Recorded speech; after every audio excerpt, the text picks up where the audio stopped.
this report that SocGen put out just recently, I think late last month, about the divergence in earnings growth for the top 10 companies in the US and the remaining 490 of the S&P 500. It Yeah. was quite stark. They indexed it to, I think, June 2021 and ended it with June 2025. It's on a 4-year basis. The top 10 indexed at 100 in June 21 now is almost touching 200. It's doubling in 4 years. Right.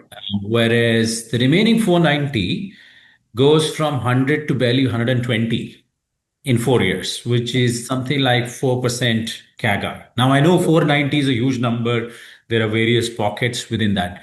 How do you read this? Because we've been saying that, yes, big tech or the big companies have been given too much attention, whereas the small and mid cap is still very attractively valued, but the earnings growth has been very strong. How do you reconcile this earnings growth being strong and this data from SocGen?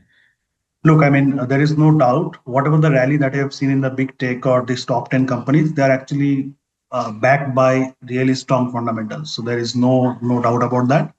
Barring select stocks, like you can talk about, a Tesla or some Palantir. I mean, those are their pockets where you can actually say that, this just seems too far, doesn't make sense. But that is always the case, right? With any market, you'll find pockets of this weird, misplaced kind of optimism. But broadly, you're right. I mean, I really do not think that there is much of, in terms of, I would say, I don't deny with what the market is saying that they have delivered earnings. So market has duly rewarded them, right?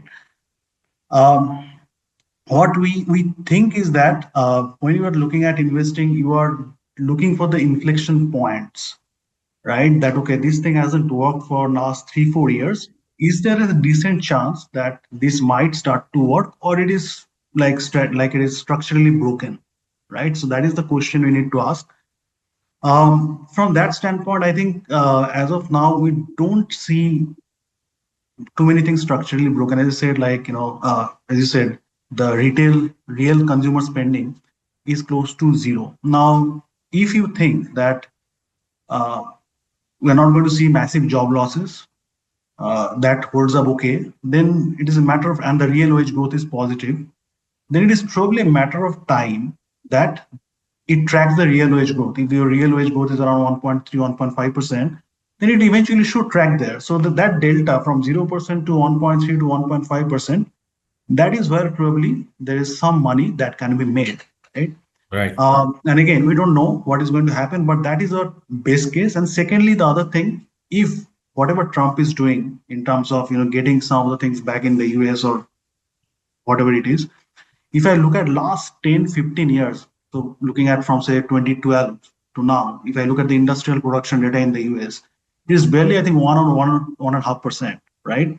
Again, not expecting much, not expecting much. We are just looking for, okay, what if in last 4 or 5 years, the industrial production data has barely moved? Should we get a cyclical uptake?